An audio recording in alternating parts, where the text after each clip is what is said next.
it was like a light bulb switch. As soon as I tried it, I knew this is what I'm going to pursue. Like, I love this. I'm good at it.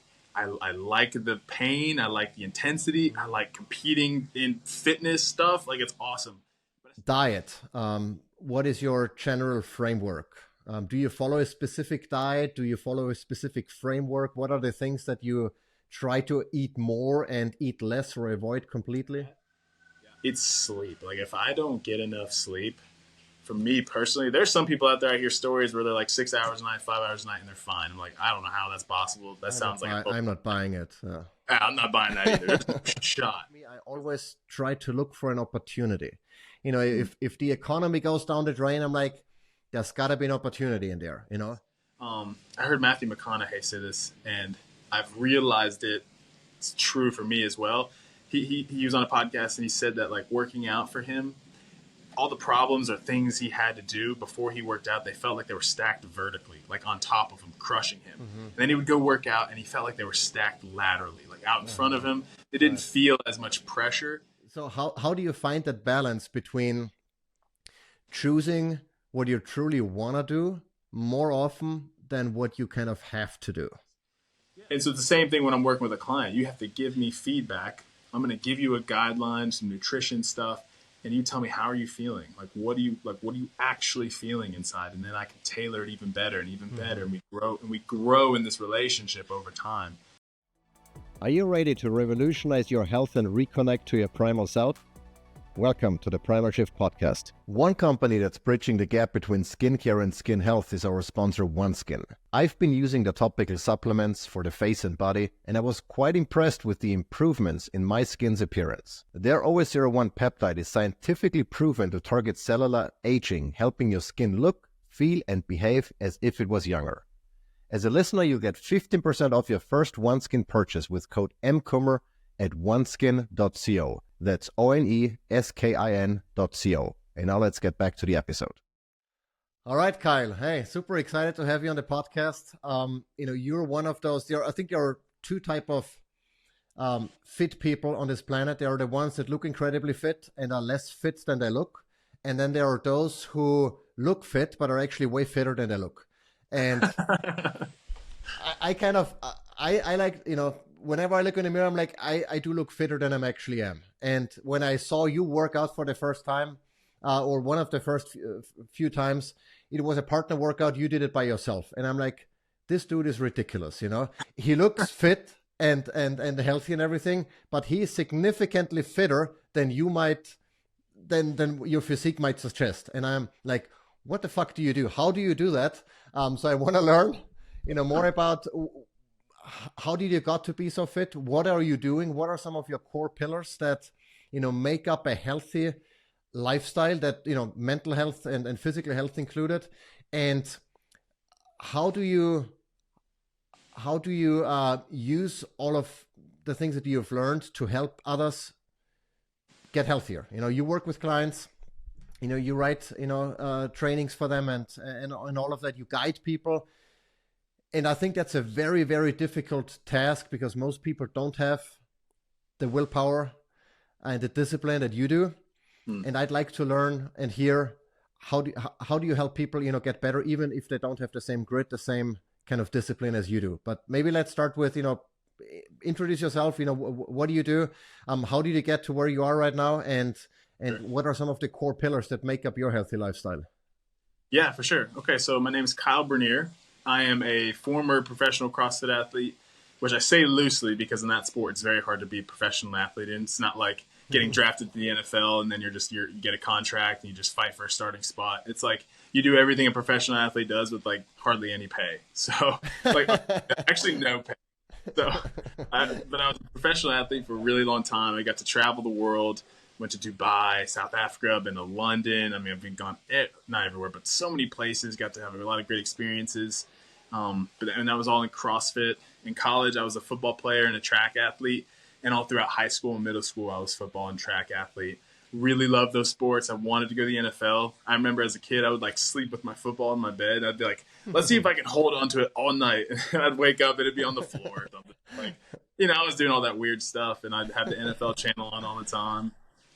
But then I was 18, and my mom actually wanted me to try CrossFit because the gym opened up. And my dad, he was like, for whatever reason, he was like, no, don't do it. It's too much conditioning. You're going to get small. And I was like, all right, well, I wanted to listen to him. So like, all right, I won't do it. Well, then I finally went and tried one. And it was like I tell everybody this, it was like a light bulb switch.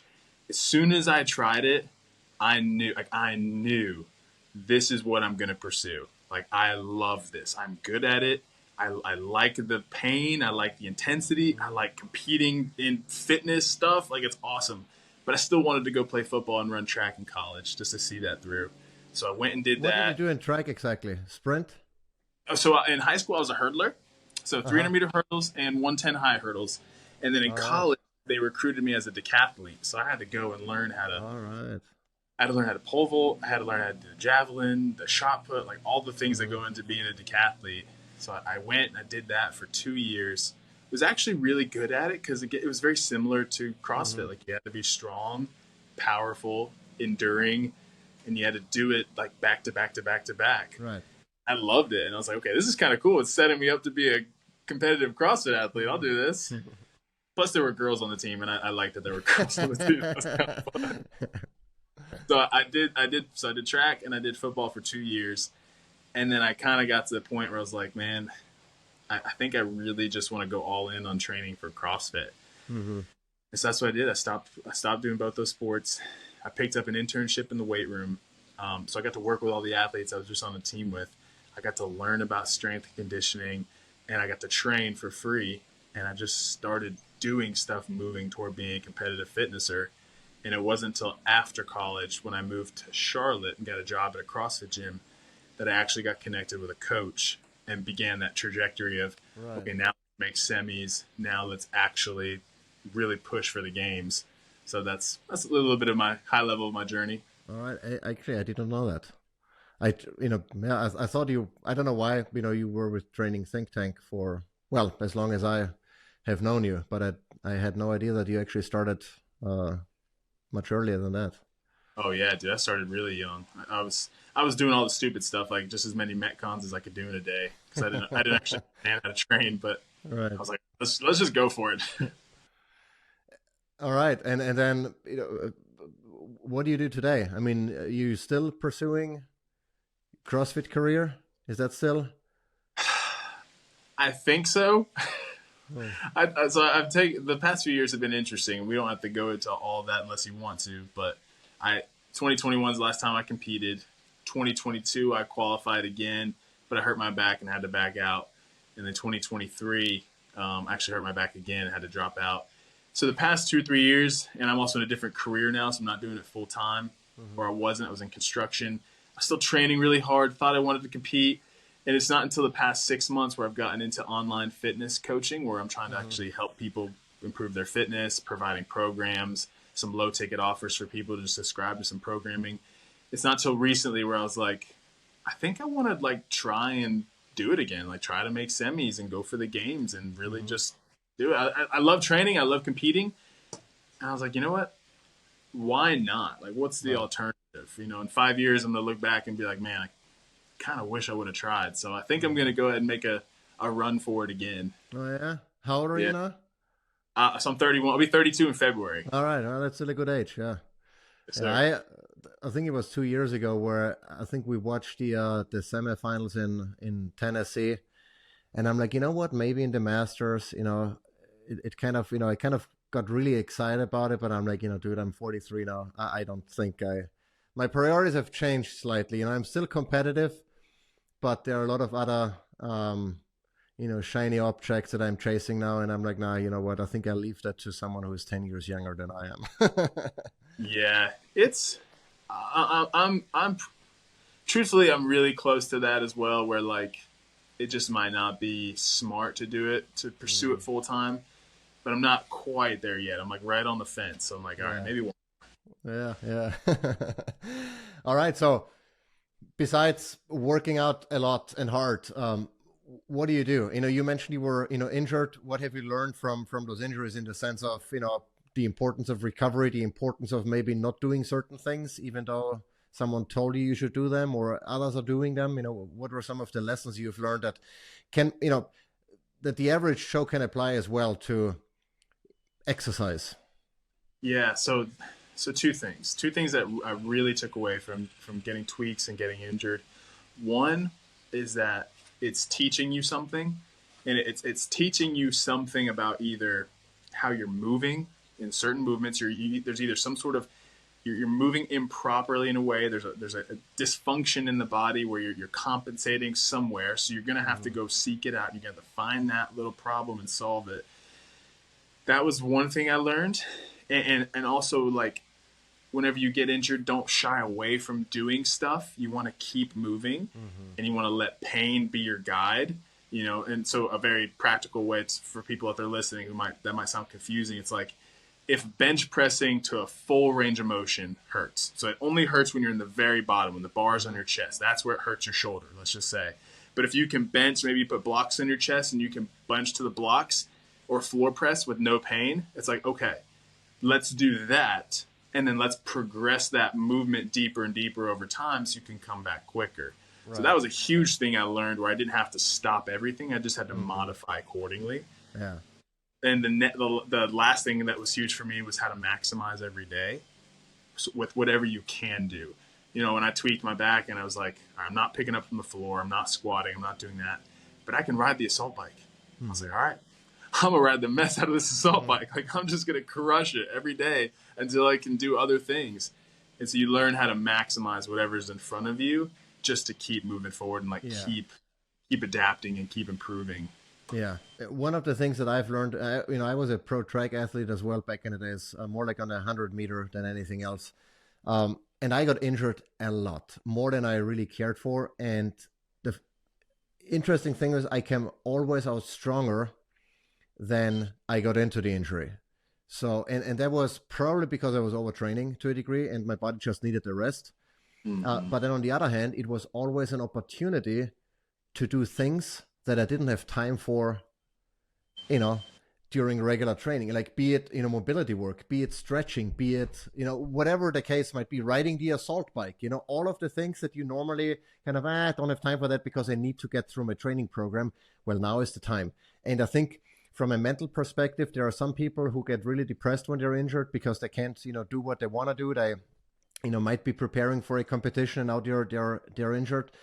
But I always have looked at it as an opportunity, to recover, to do things that I don't have time for. And that has helped me a lot when I then finally got back and was, pain-free again, to go all in and be better, and win that competition potentially, Dude, yeah, I'm so glad you're saying that, man. Because once you go through like a few tweaks, a few injuries, like you do it enough times, it gets to the point where it happens. You're like, you just know how to handle it, right. And that mental bog, that depression, it doesn't come on. You're like, okay, this is gonna take a few weeks, maybe a few months, but I know how to work around it, and it's all gonna be okay. Yeah. You can handle it so much better. Yeah, and the other thing I like that you said is, just don't stop moving. I mean, obviously, you don't want to if you have a torn, whatever muscle, you don't want to, if torn biceps, you don't want to do biceps curls, with 100 pounds. Right.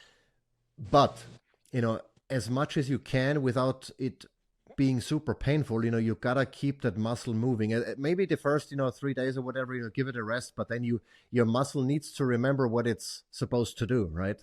Yeah. That's one of the things I've learned is, not moving and just holding still is gonna be worse for the healing process, worse for your performance down the line than if you just move as much as you can and, without feeling too much pain, right? Some discomfort is probably okay, but yeah, I mean, I would just go for, like, when I first tweaked my back, I was like, okay, I'm just going to go for a walk. Just like a real slow walk, just something. Yeah. You just kind of figure out how to walk without pain. And then it goes into cat-cows where you're moving your spine. And then you're trying to bend over slowly and, like, just body weight stuff. And eventually you get back to ground zero where you're like, okay, I'm all right. Yeah, fair enough. What else, what do you do outside of the gym to kind of support your performance in the gym as well as during competitions and your recovery? What are some of the key pillars that you pay attention to every day? Dude, the biggest thing is sleep. I've noticed, even if my nutrition's not on point, and if I'm being honest, like a lot of times it's not. Like, especially in this phase of life, I'm super busy. And like there's some days where I just don't eat enough, and it's like, okay, I've got my stuff prepped, and I try to stuff my face as much as I can, but some days it just doesn't happen. Yeah. But I've noticed even with that, it's sleep. Like if I don't get enough sleep, for me personally, there's some people out there, I hear stories where they're like 6 hours a night, 5 hours a night, and they're fine. I'm like, I don't know how that's possible. That sounds like I'm not buying it. I'm not buying that either. There's no shot.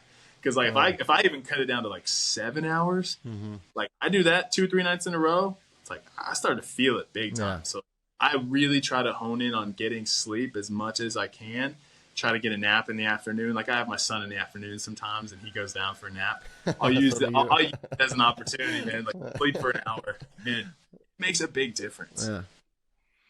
And do you do anything special to sleep well, or does it just come naturally to you? I know a lot of people are struggling with, they want to go to bed at the same time every day, but they don't fall asleep, or they wake up in the middle of the night, or stuff like that. How is it with you?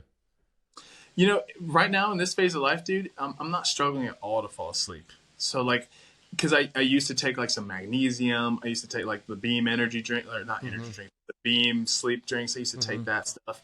Dude, I've noticed, kind of similar to what you said when we had our podcast, like if you're active during the day, you wake up with the sun, you're moving around, like you're taking care of other things, like when it comes to time to go to bed, like you'll go to bed. You're out, yeah. Yeah, like I go to sleep pretty great, right? I've actually just recently started doing some journaling and reading before bed. So that might be something people can add in. Like I'll just journal whatever thoughts are on my mind for a few minutes, read a few pages of a book just to kind of tire out my brain. Once my eyes start like closing as I'm reading, I'm like, all right, so I put the book down, turn the light off, and I'm out.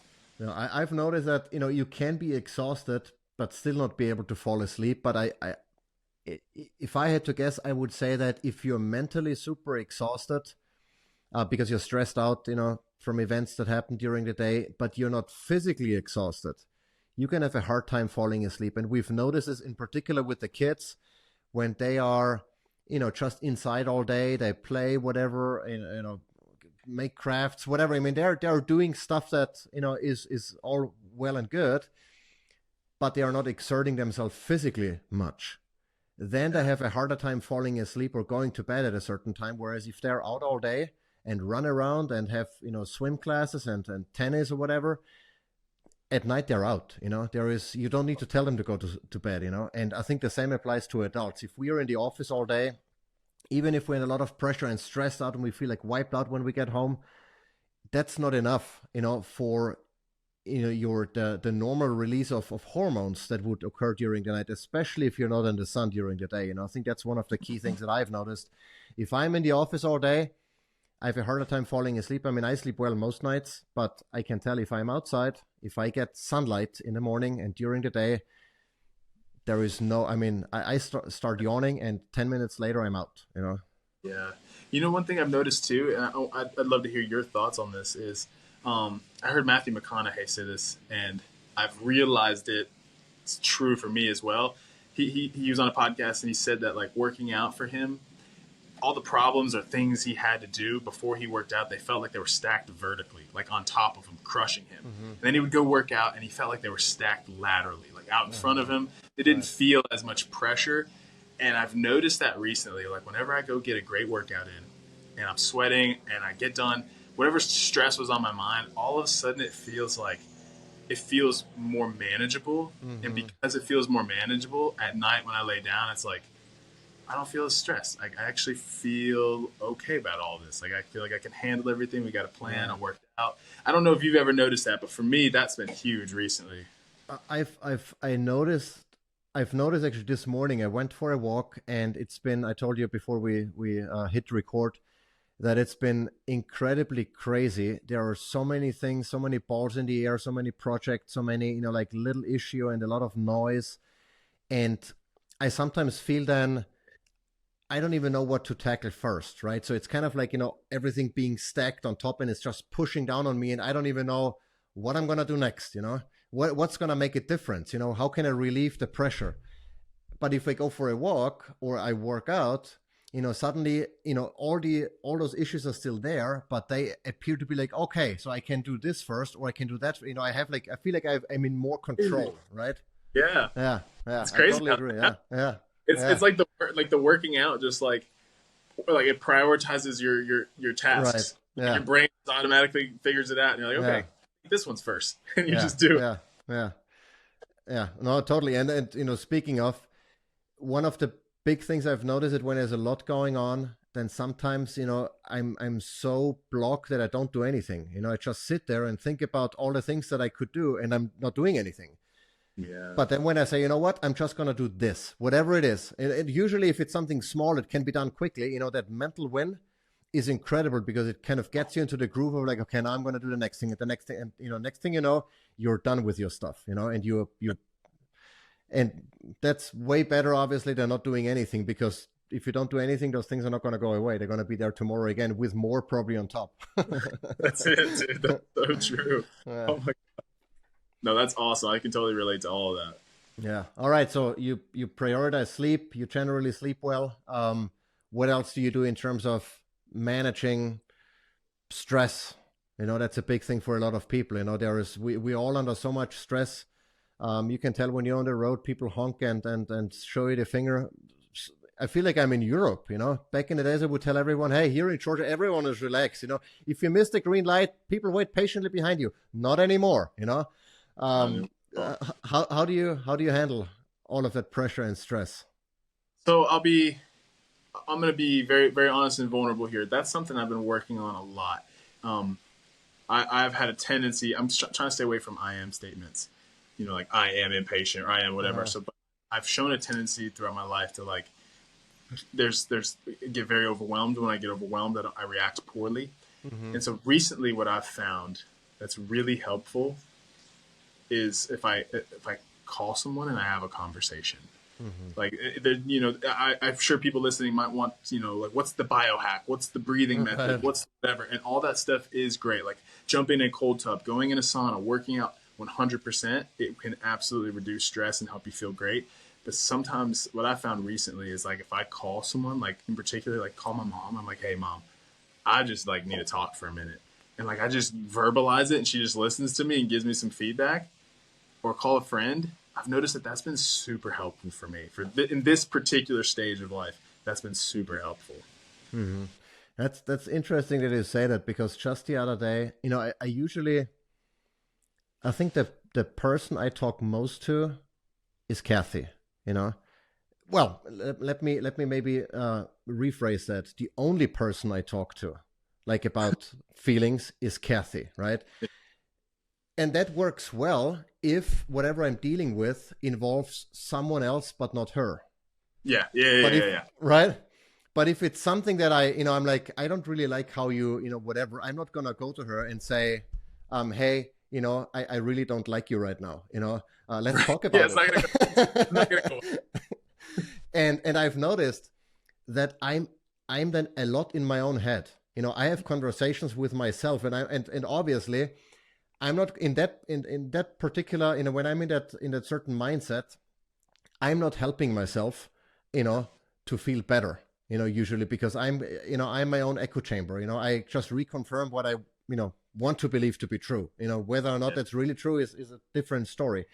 And I've noticed that I never seek, I never call someone else.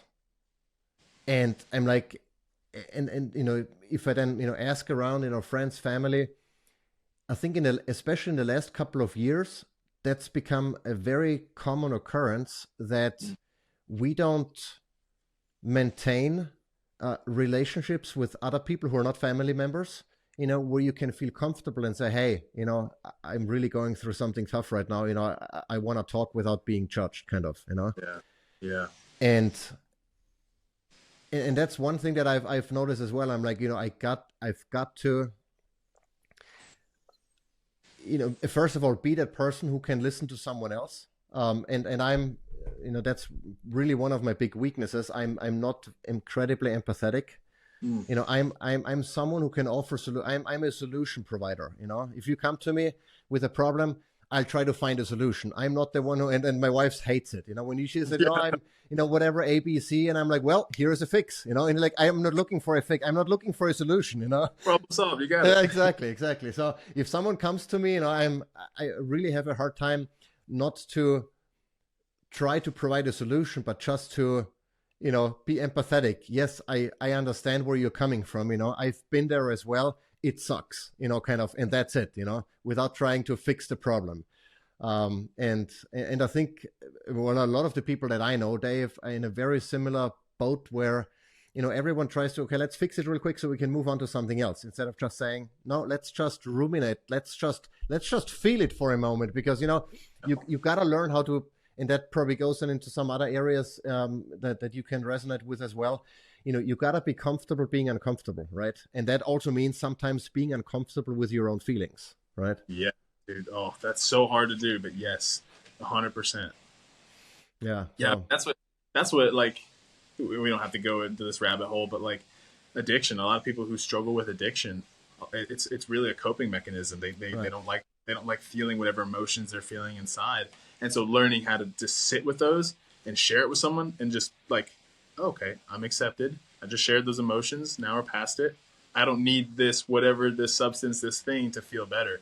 I mean, it really goes. I mean, it goes a long way, and that goes that's mental health, and then that ties into your physical health. Like, Yeah. once you get this squared away, like, this will come. It really will. Yeah. And that's interesting that you say that, because obviously, addiction doesn't necessarily mean, being addicted to hard drugs or to alcohol. It could be being addicted to food, to certain types of food that might be incredibly unhealthy, but it could just be, addicted to eating something. And I think everyone can relate to that. When you're stressed out, you're more likely to say, oh, I'm gonna just eat something because it makes me feel better. And even if it's a steak, but if you don't need those calories, those nutrients at that particular point, in time, because you're not hungry, you're topped off, why eat? And I think that then goes back into, people having issues, losing weight or whatever the case might be. It very often goes back to your, mental state of mind, where you then compensate with choices, food choices, or alcohol or nicotine or weed or whatever the case might be. Yep. That's going to be done in your way, and it's not only in your way to obtain optimal health, but also in the way of learning how to deal with those uncomfortable emotions, and just being, what, let's embrace feeling sad right now. Just, Just feel sad. There's nothing wrong with that. yeah, Yeah. it's definitely. I love talking about this stuff, but we can go on to other questions too. But I think for men, most men struggle with that. It's in particular. It's like, we don't want to feel weak. We don't want to tell, like, our dude friends or our wife, hey, I'm sad today. Like we don't want to say that, but I'm learning that it shows that you're a stronger person. Like, if you're able to identify that, talk about it, say it in the face of that fear, man, that goes a long way with, like, someone's character and their ability to just, like, sit with that. Yeah. No, that's and it's so interesting, because for most of, well, neither my wife nor my kids, until not too long ago, have ever seen me cry. Mm. I don't. I mean, maybe if I get hurt so bad that it really, not even then, I don't, Right. I didn't think I have the capacity to be sad enough to cry about something. I suck stuff up. I push through it. I bulldoze over it. And for a long time, I thought that this is the way, to go about things. But the problem is that it makes you kind of dull to, how other people feel. And, that's really the lack of empathy that I've shown for a long time. And I'm like, that can't be it. I don't think that's the right way, because I cannot lead someone. I cannot, be in the context of a family or, a group or whatever the case might be. If people feel like, I don't understand where they're coming from. If I feel like, if you're sad, you're stupid and weak, you're not going to be a good leader, and especially as the head of the family, kind of, and with kids in particular, who don't have the capacity yet, because they haven't learned it yet, how to, manage their emotions, how to, understand when it's appropriate to feel a certain way. If I'm just like, why are you crying? This is stupid. There's nothing to cry about. It's not going to be helpful, to help them manage that stuff better. And so I've started trying to be more, I guess, cognizant of how I truly feel, and to not try to suppress every single emotion that that my body wants to show, but it's a very fine line. I feel like, especially in the context of man, how far do you go? You don't want to be the whiny little bitch, in the corner whining about every single thing. Right. But at the same time, when it's appropriate, for my kids, I've noticed for them, it was like a light bulb going off. Hey, dad can actually cry too. It's not just me. I'm not the odd one, in the family. It's actually normal, because if he does it, or if he can do it, then I guess I'm safe, showing those emotions too. And that's very difficult depending on how you were raised, right? I don't remember exactly how my parents managed, us showing emotions. But if I have a feeling, it was probably somehow I got to the point where I felt like, I'm not supposed to show those emotions, right? Yeah. Probably just not seeing it. Yeah. I mean, that's something I try to show Maverick a lot. Is at least I try to encourage him. Is like, hey, buddy, it's okay to be mad. It's okay to be sad.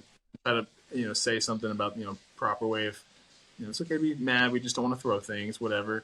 But I try to at least affirm it.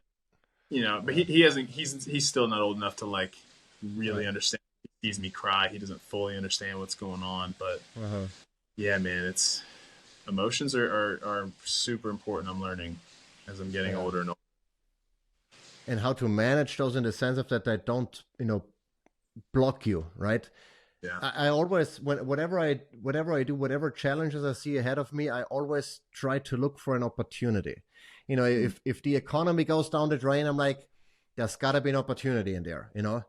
There always is. The challenge is finding the opportunities and sticking with a positive mindset, so you have the capacity of identifying an opportunity when it comes your way, right? And I think the same goes with emotions. There's an opportunity. If you feel super mad, super whatever, maybe figure out, okay, why did that trigger me so much? Why do I allow someone else to basically trigger an emotion inside of me that then negatively impacts my health and maybe my productivity for the rest of the day, because I'm so pissed about, X, Y, Z.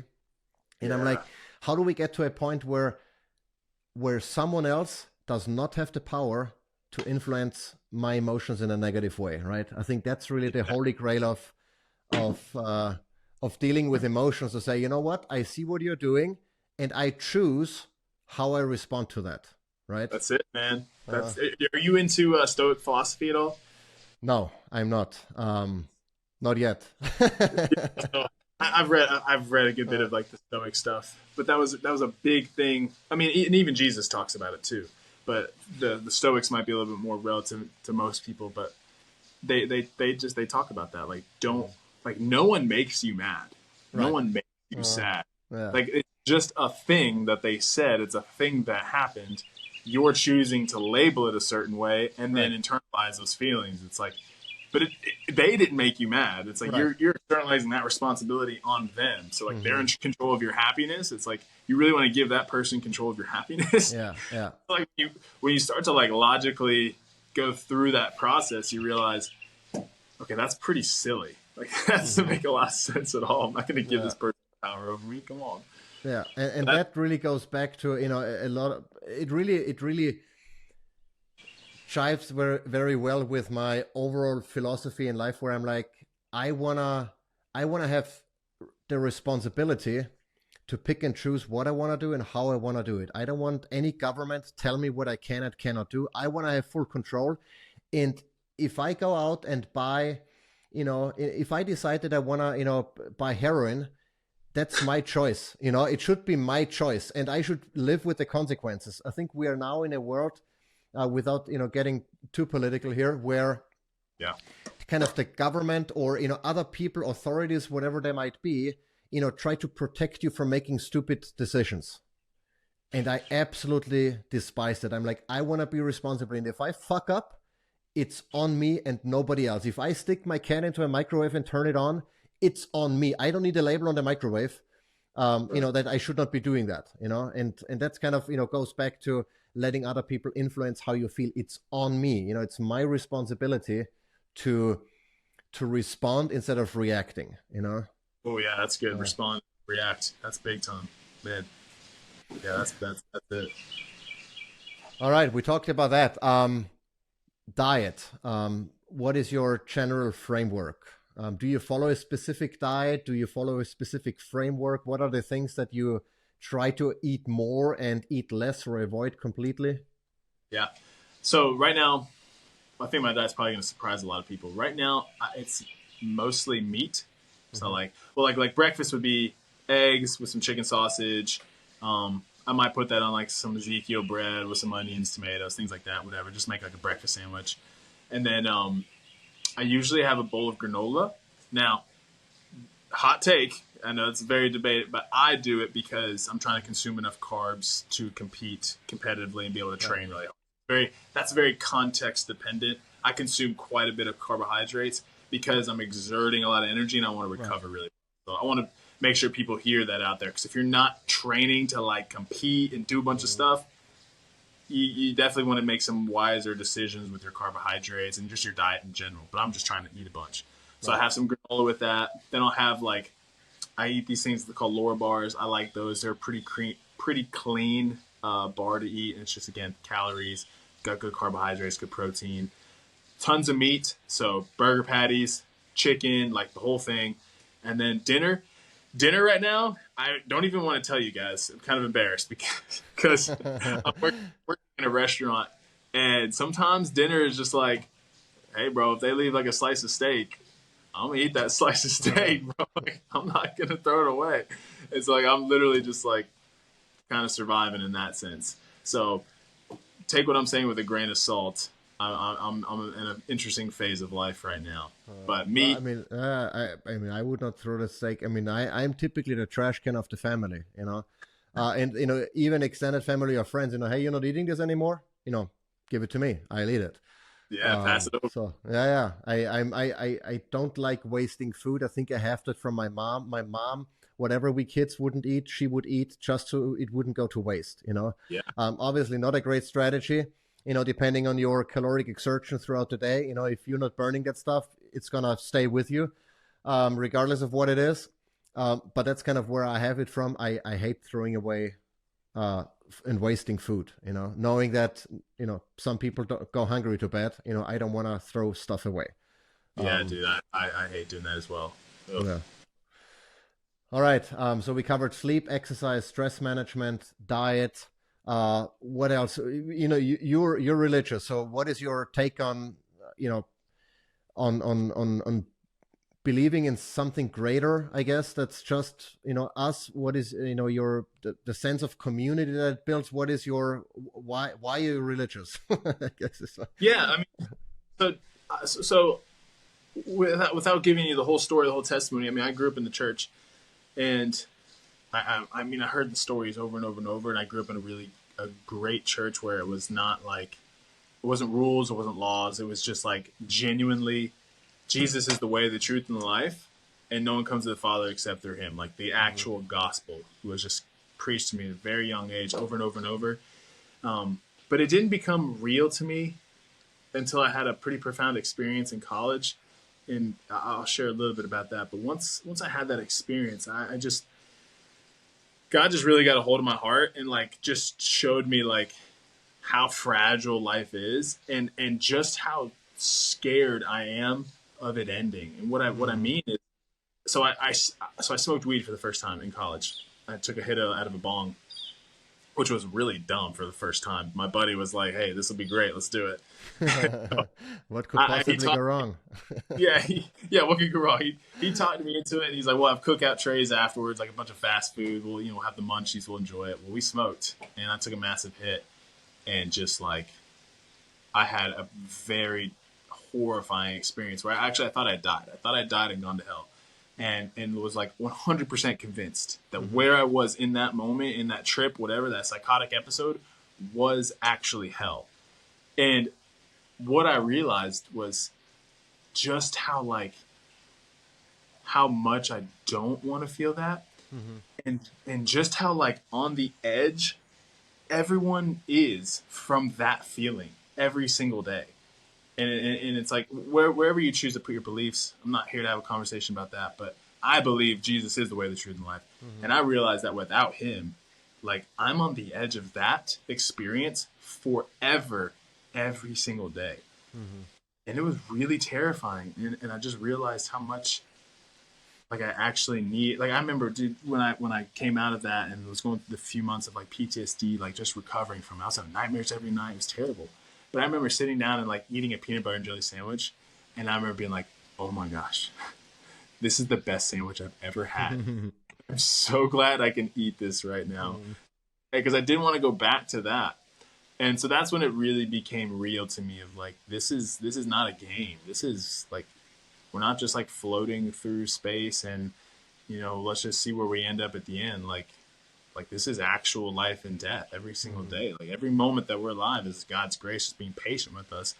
Because when it's over, like it's over. If you're not on that side, you're on the other side. It's not going to be good. So I don't know. That's just a little bit about why I am religious, but now now it's exercising that every day and choosing to learn more and more about what it means in that sanctification process, and knowing that God has a plan and he's for us and things are hard. So all that stuff. I'm not sure if that's helpful.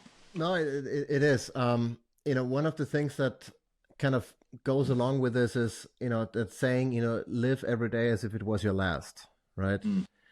And I'm like, well, if I truly knew today was my last day, I would make significantly different choices than I'll actually make, right? Yeah. But I also realize that it's not sustainable to live every day as if it was your last. Yeah, that's the balance of it. You know, yeah. So how do you find that balance between choosing what you truly want to do more often than what you kind of have to do? Yeah, I think finding, so God gives each of us gifts. He gives everyone like a talent, right? You know, mine might be communicating. Like I feel like I'm a decent communicator. It's definitely physicality. Like I'm very athletic. I'm very good at fitness and doing that thing. Like I have a gift. I have a subset of talents that I'm called to use to bring glory to him.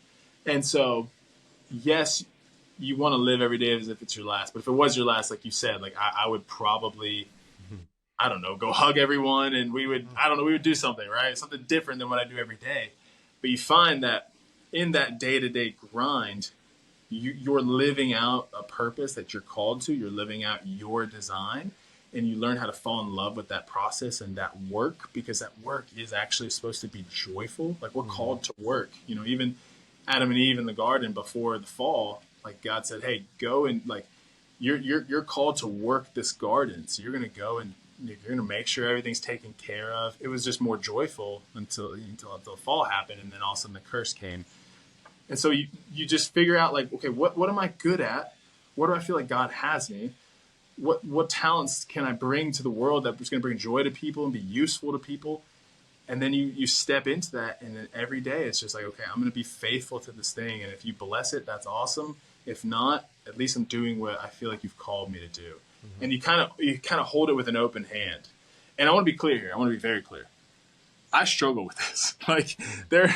I want to have success, like just selfishly want to have success. And so I'm learning how to do this with an open hand every day of like, okay, God, I'm going to make this content on Instagram. I'm going to try to sell this program over here. I'm going to try to go compete at the games. But like, if it doesn't happen, help me to be okay with it. And you have a different plan for me. Right. It's just that process over and over and over. Yeah. And one thing that's also, you know, kind of adjacent to this is because I've noticed, I'm going to give, you know, taking care of livestock as an example, you know, going out and feeding, you know, the chickens in the morning, you can either view that as a chore that you have to do, or you can try to truly enjoy the process. Regardless of what you pick, it has to be done, right? And I'd rather enjoy the process by consciously slowing down and believing that this is part, and it doesn't really matter if I believe if you're religious or not, or what your religion might be, that this is all kind of part of a greater plan, right? Um, and just enjoy the process rather the end result. I mean, there's a saying in German, der Weg ist das Ziel, meaning, the path that you walk is actually what you should pay attention to and not reaching the target. Like climbing a mountain, if you only enjoy that moment when you reach the peak, but none of the process, it's a very short-lived, moment at the end of the day. But if you enjoy the entire, I don't know, 3 days it took you to hike up, right? Yeah. It's a whole different experience. And that's something I try to remind, the kids or whatever. They say, oh, I don't want to go out and do, whatever. I'm like, let's enjoy this. We have a privilege that our work is go out and feed chickens, or walk the dog or sit in the sun and, get some vitamin D. That's what ultimately what pays the bills for us. Who can say that? Nobody. I mean, yes, others too, but for the majority of people, they are stuck in something that would not necessarily be their first choice. Maybe never was. At least in our case, there are many things that we chose, and then it just kind of became a chore or a routine because we forgot to appreciate the moment, and the fact that this is all part of something greater. We are taking care of animals. We are taking care of other, life at the end of the day, and that life is going to feed us at some point. What greater, thing to do is there, on a given day. And so I think that's one of the important things, that really try whatever you do, even if it's something that you maybe don't want to do at the moment, try to enjoy, find joy in what you're doing. And if you really can't, do something else, Yeah, I'm so glad you're saying that, man, because for me, the majority of my life has been fitness. The journey for me, day in and day out, has been in the gym. So like those are like where I've been falling in love with the process. But like I think back to 2021, and 2021 was a really fun year because we had a ton of really great athletes come to the gym.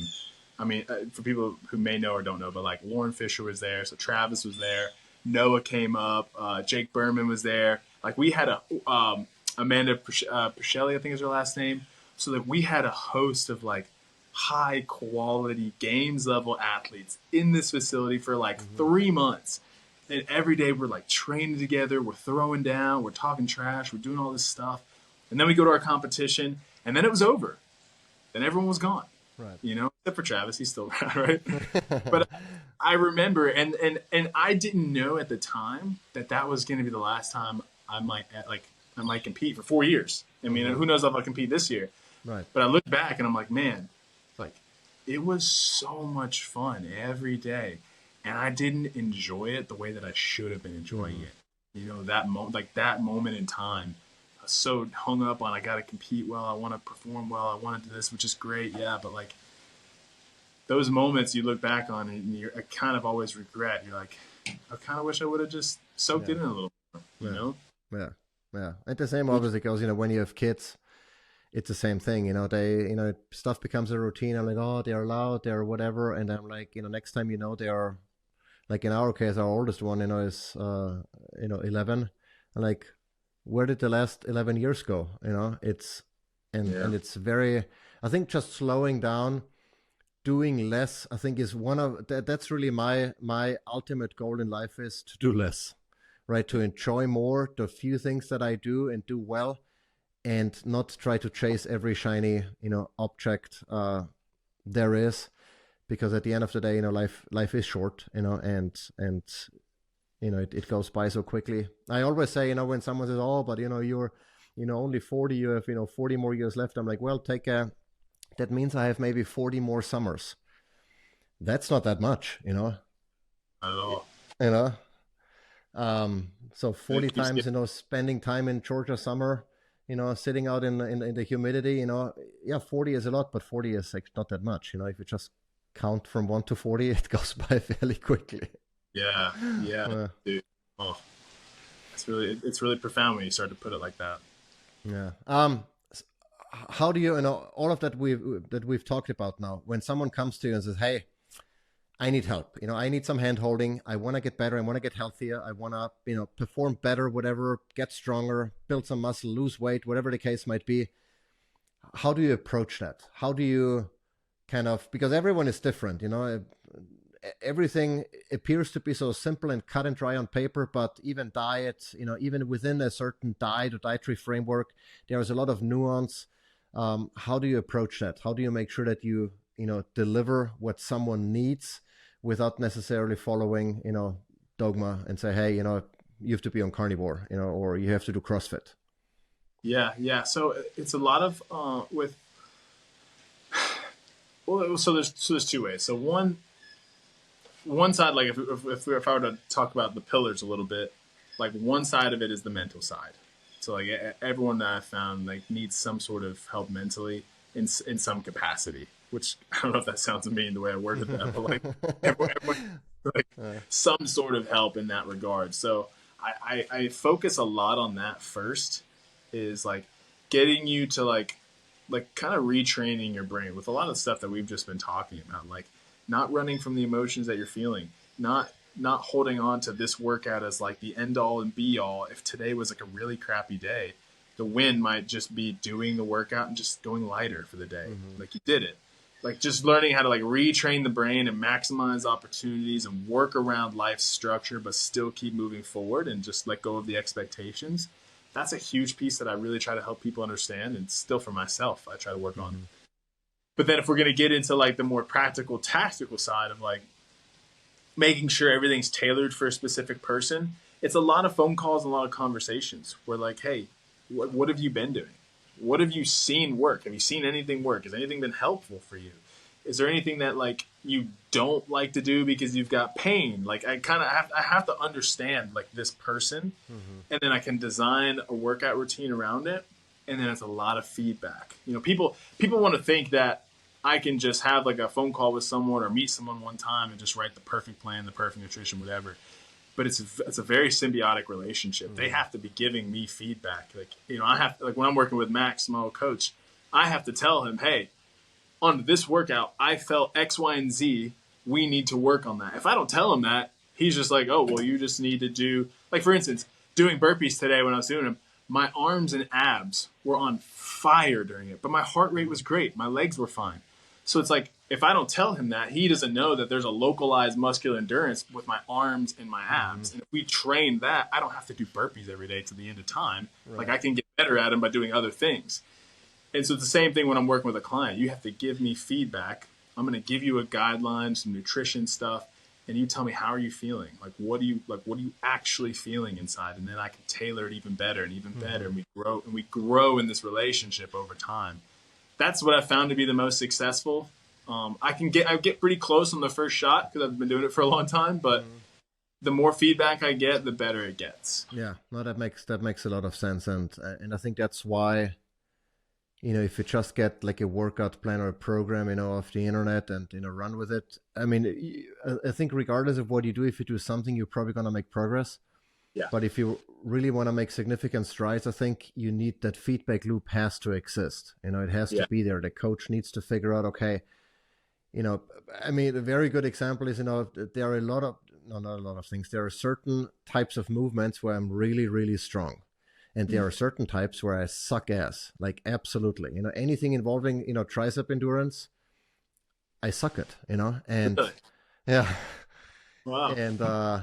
And so, that obviously then comes to bear, when there are like, a lot of burpees, because, it's like that push-up. If there is like, even something like wall walks or handstand push-ups, stuff like that, where I have to do a lot of repetitions. And once my tricep fatigues, I'm down to singles, and it's embarrassing because if you look at some of the other workouts where I absolutely crush it, and then, there is another workout where I feel like, dude, you're like a 60-year-old housewife, doing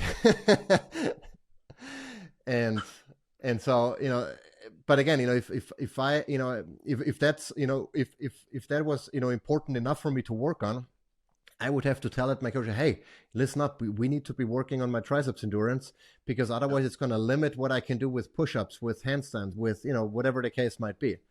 Right. Yeah. And it can be very like, all the feedback is very context dependent. Like you're giving the example, and I gave the example of like a performative goal. Hey, because I want to be performing at the top level as possible, I'm going to give you like a very physical, like a very specific thing that's around like, hey, I struggled on this movement with this limiter or whatever, and that's very helpful.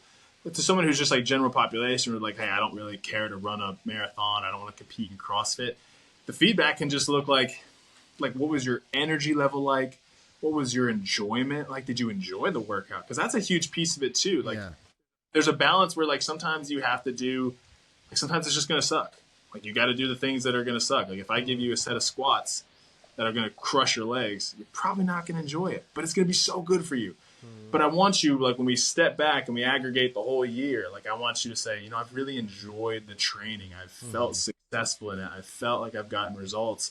And then you want to sprinkle in the sporadic moments of like, okay, I didn't enjoy this, but I can see how it's beneficial. You play that, you want to play that dance with your clients.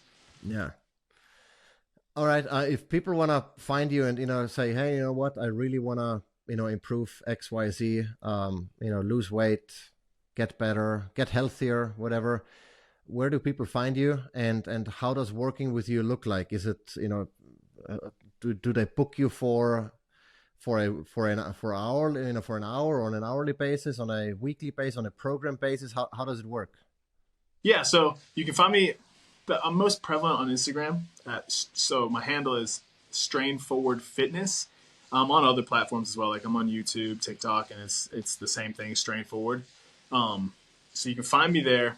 But if you have if you wanted to start the conversation, it's best if you just shoot me a DM. Like just shoot me a message. Hey, this is what I'm struggling with.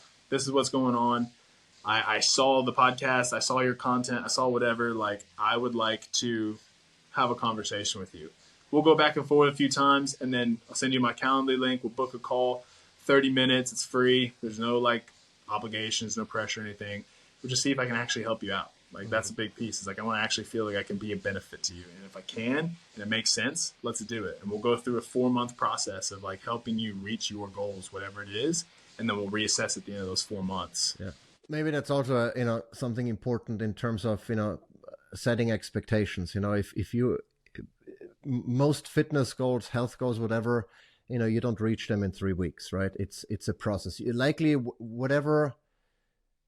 whatever state you are, it probably took you a while to reach that state. So if you're severely overweight, you probably didn't get overweight overnight, right? It took you a while, and reversing all of that can be quicker. Hopefully it's quicker, but it's still going to take some time. And so I like that you said, the 4-month period. I think that's typically I would say, give it at least 90 days, but I think 4 months is probably more realistic in the sense of, seeing actual results and assessing where to go from there. Yeah. 4 months has been a really good window. And again, with managing expectations, someone asked, I did a live the other day, and someone asked me, how long would it take to go from 0 to my dream body? And I was like, I mean, it's going to take you a minute. Like, it ain't going to be quick. Like, again, 4 months is a great start, and you can get a lot of stuff accomplished. 6 months as well. You really can. But, to solidify it, this is my opinion, but to solidify it to where, this is now who you are, and you don't want to miss the gym. It's now a habit. Your body looks the way you want. You're building, your muscle or your training age is starting to increase. So now, if you take a week off and you come back, you're fine. To get to that level, you're looking at least a year, 18 months of consistent day in, day out. Just I'm committed to this process. But if you go through that, it is very unlikely that you will ever not be fit. You go through 18 months of really getting after it, you change the trajectory of your whole life. You really do. Yeah. And I've noticed this typically whenever I look back, I'm like, well, the last 2 years, have made a dramatic impact, whatever, the outcome was. And then maintaining it, that's really the good news. Maintaining it is significantly easier than getting there. If I don't,